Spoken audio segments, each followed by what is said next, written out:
Hey guys, and welcome back to my vlogs. I'm having a sit down video after a very long time. I'd like to be able to tell you how long, but I'm not really too sure. Martin is going to be in this video, but he's just currently taking his mum to an appointment right now, but he will join me for some of the last questions, like baby number 4 question and any questions about like moving and caravan and all that kind of stuff I'm going to do with Martin. So I'll film this later on today when he is back home. So for now I'm just going to be answering like questions that are predominantly just kind of like me, just me. So let's get started. So one of the questions I had from a long time ago that I keep meaning to talk about was Tart Cherry.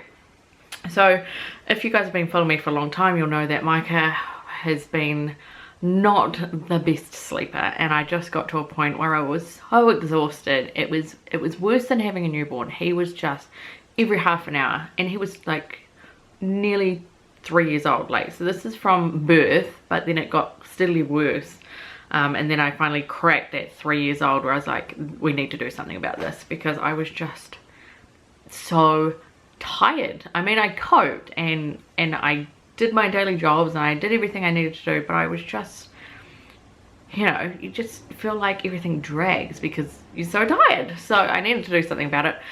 So I ended up going to a natural store. I don't really know what it's called. I think it was called Healtheries or something, and from there I purchased something called Tart Cherry. Apparently it helps with like natural melatonin. I hope I'm saying the right one. No, melanin's the one where you go brown. It's not melanin. Melatonin, which helps with like sleep. So I bought that, and she said, you know, give it a month and see how you go. I was willing to give anything a go because we'd gone from having him in our room as a newborn, and then moving him into Roman's room when he was a bit older, then moving him back into our room, then he was in our bed for like 6 months, and then I moved him into his bed in our room for a few more months, and it was just chaotic, and I just need to make some sense out of this. So I was willing to try anything. So I tried this Tart Cherry, and she said, give it a month, see how you go. And we didn't even need a month. Within a few days, it was an immediate change. This is a child who never slept through the night, ever. And all of a sudden, he was sleeping all night. So I went through 2 bottles of Tart Cherry. So it's a concentrate, so and it's like a nice cordial tasting drink. I tried it myself. So you put it in, it's concentrate, and then you fill up the cup with water. Because I knew that Micah would probably tend to just take a few sips and not want any more, I had it fairly still quite concentrated and only put, you know, a little bit of water in so that he just kind of sculled it back. And we called it his special drink, and he was all really excited about it. Life changer. It was amazing. And now here we are at 4 years old, and he is consistently sleeping through the night, and he has been for, you know, a year, because I think did he turn 3? I think he was just turning 3 when he was starting the Tart Cherry. I'm hoping that was right. Or was it the year before? I can't even remember. COVID stuffed up my years. I can't even remember what happened when. Anyway, as soon as we started the Tart Cherry, completely changed child. So if you're having sleep troubles, give it a go. Okay, so next is I had a whole bunch of keto questions. Lots of just general, you know, how's it been? How did you find it? Did you stop over Christmas? So I started keto in August last year because I just found that my weight just kept getting worse and worse. And so I tried keto, and it is quite drastic if anyone's thinking of starting it. It's not an easy thing to do, or especially for me, because I'm a big sweet tooth and I really love carbs, which doesn't help when you're doing keto because you can't have any carbs. So keto, it's like very low carb, so I was on no more than 20 grams of carbs a day, and it was an absolute struggle. I really struggled with it because it was just a cold turkey. One day I was eating whatever I wanted, the next day keto, and it was horrible. the things just didn't taste very nice because you have to substitute everything, and everything is made with cheese, and everything is made with almond flour, and it's just disgusting. I personally found it disgusting. I couldn't handle it, and I love to bake, so I went and bought, I spent so much money on all these ingredients to do all this baking, and I would react to it. I would get an immediate pounding headache, and I'd get a sick, weird kind of mentholy feeling in my chest, and it just felt really horrible. And I got it whenever I had the monk fruit sugars, or the sweeteners, I should say, or the natural sweeteners. Whenever I had them in baking or anything, I would get this horrible reaction, and it would be even worse if those particular sweeteners were dissolved, so in like a caramel or something like that. It intensified. It was even worse. So I couldn't do any sort of baking. The bread was absolutely foul, the homemade stuff and the supermarket bought stuff. Like, that crap will choke someone. It is so dry, and I'm not a huge fan of eggs. So all in all, yes, keto did help me lose, like, I think I was close to 10 kilos in a couple of months I had lost. But I was miserable, and some days I would just eat nothing because I was just so scared that I was gonna eat the wrong thing. So it was kind of going the opposite way, and I started to get an aversion to like cooked chicken from the supermarket, a rotisserie chicken, because I was like, well, at least I know I can eat chicken. And now the smell, the smell of rotisserie cooked chicken from the supermarket makes me get a little bit queasy, because I just had it so much, and I was just had enough of it. So my friend who I did it with, however, she started it a month or two before me. She is doing amazing. She's lost like 30 kilos, and she's so she really knows her goal and wants to get there, and she's all for it. She's amazing. She's lost so much weight. She looks amazing. She's doing amazing. So I fell off the tracks over Christmas, and I knew I would, and I was like, that's cool, I'll do Christmas and I'll get back onto it. And honestly, just eating potatoes at Christmas, it was so good. It was so good, and I missed it so bad. And yeah, and here I am now coming up to March, and I haven't started keto again, and I really don't want to, because the food is disgusting. It's disgusting.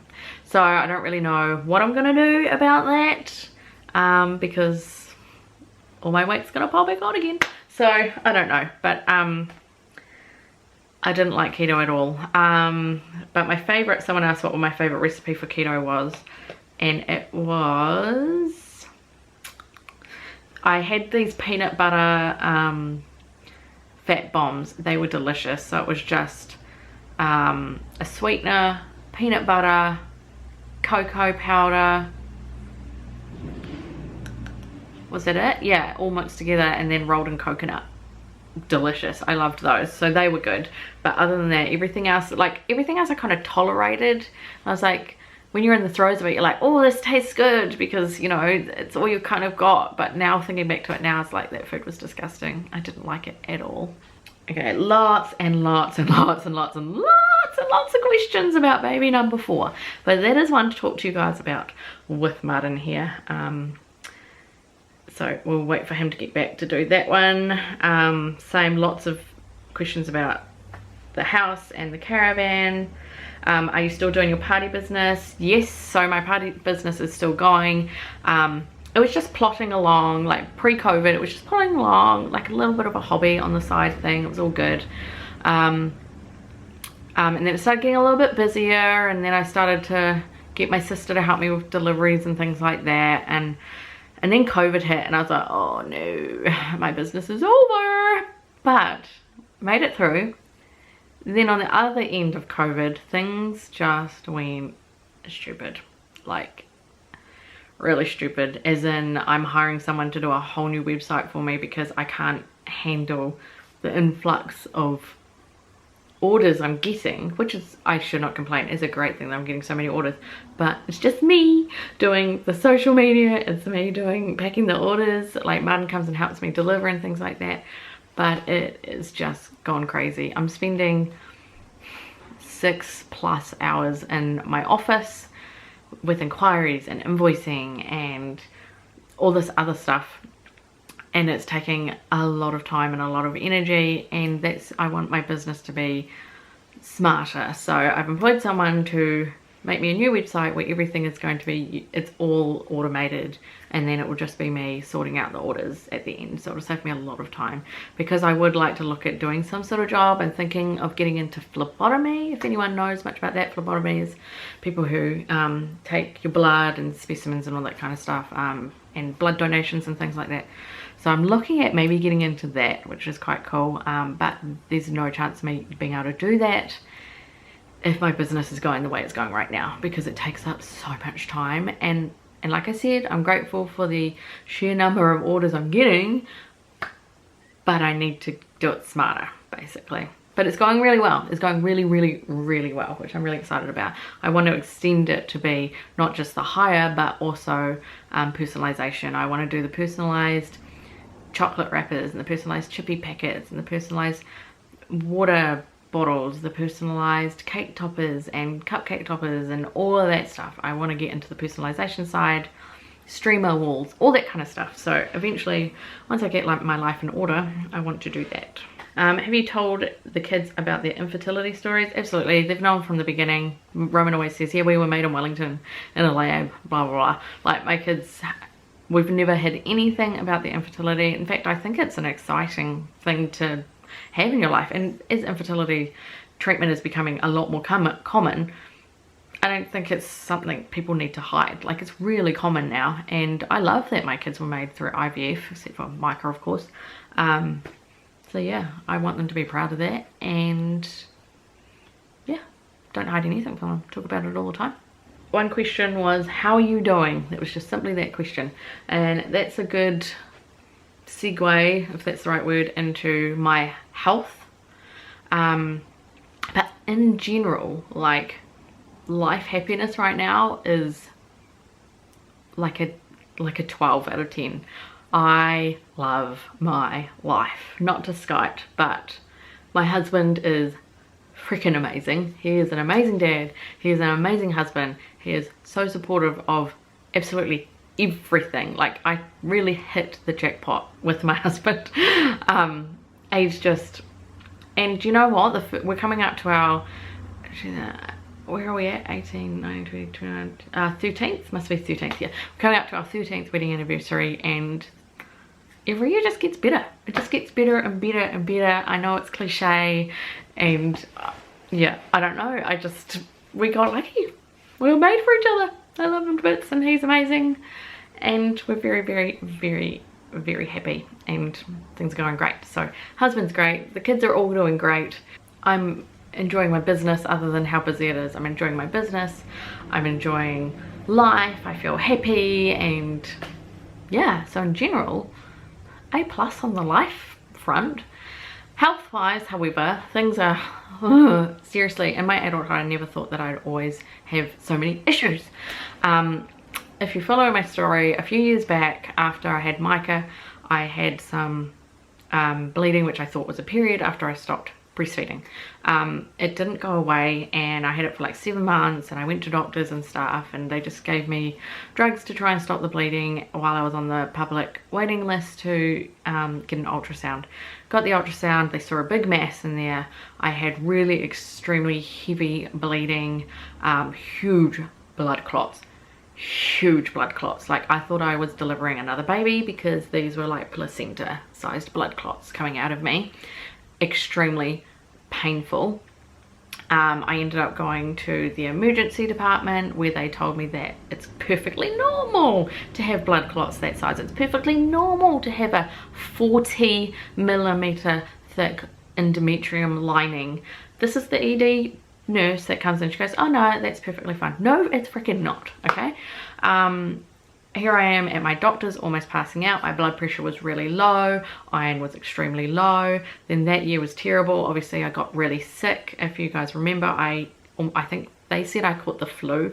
Don't know what it was, but I think everything, my immune system was just like, oh hell. So I'm bleeding constantly. I now have the flu. I was in bed for over a week trying to recuperate. My whole face got covered in cold sores. Couldn't sleep, couldn't eat, couldn't think. It was awful. And then only a month or two after that, I ended up in hospital again with some sort of like, it's not scarlet fever, it was some other fever that they thought I had, and I can't remember what it was. All I remember is going into ED. I was struggling to breathe. ED was absolutely packed full of people. This is winter time, so flu season, absolutely packed full of people. And obviously there is a triage system, so as you come in, you know, you sit down, you wait, and then they do the thing on your finger, take blood pressure, blah blah blah. I went in within 2 minutes of them checking everything. They got me in there because it was that bad. And even in my 6th day, I could still feel the eyes of every single one of those people in the emergency department staring at me as I walked in the door and then got to go straight in to see a doctor. But obviously it was bad. Anyway, there was something wrong with me and they never got back to me with my blood results or anything. So I actually to this day don't even know what I had because I can't remember and they didn't tell me. So anyway, following on from that story, so the bleeding thing is happening again. So back in August, I thought that I was getting a period because I'd been doing keto, I'd been taking my metformin consistently, and I thought, okay, my body's doing something. So I had a period in August, a period in September, period in October, period in November, and then December's one came around, and then it hasn't left. So the start of December, and what are we now? We're coming into March, and I've still got it. It hasn't gone away. So I've gone to my doctor. She said that I needed to get an ultrasound. So the last bleeding, I ended up finally getting a hysteroscopy, I think it was, and they found absolutely nothing. Freaking crazy, right? They were like, oh, we think it was retained placenta. Anyway, so that's that story. So this one, I got an ultrasound. They said that I could go through the public health system. It would take 18 months before I would get an ultrasound. I was like, I could be dead by then. Yeah, so crazy public health system. Anyway, so I got my ultrasound done and the results show that my lining is a bit thickened and there's a whole bunch of fancy words that I don't understand. And she said that I need to go get an endometrium biopsy done. So of course I'm doing the doctor googling and everything's leading to like some sort of cancer, of course, because everything on Google says that you've got cancer. Everything. You can have a sore finger, Google it, you've got cancer. Like, seriously, I'm not even kidding you. So I have to go get an endometrium biopsy done and hopefully that comes back with nothing serious, but if it is serious, drugs or hysterectomy looks like the options if things are serious. So I'm just over it. I am over my womanly problems. Over it. I still haven't heard from the public health system about getting my biopsy done, so I took matters into my own hands and Martin booked me in to see an obstetrician, a gynecologist privately, because I'm not going to wait around. If it is endometrial cancer or something that's precancerous, I don't want to wait around at all. So I'm booked in to see a gynecologist for just over 2 weeks time. So I'll keep you guys up to date with all of that jazz. Alright you guys, that is a very long video, so that's why I'm going to stop it here and I will upload this separate to the baby number 4 because that's a story in itself. Baby number 4 and all your caravan moving questions. I was just going to program this, oh my gosh, brain fog. This vlog will be way too long and Martin's not here and I want to do it with him as well. So that is the end of this vlog. Thank you very much for watching. If you have any further questions, put them in the comments box below and I will put them all in my little notes on my phone and I will do another question and answer video if you have any further questions to ask me. Thank you for watching. Please subscribe if you haven't already to follow our new journey, which isn't a baby, but it's I sold my house and I'm moving into a caravan. Woosah. Crazy times ahead, you guys. Thanks for watching. Please comment with your questions and subscribe if you haven't already. and I'll see you in my next vlog with Martin. Alright,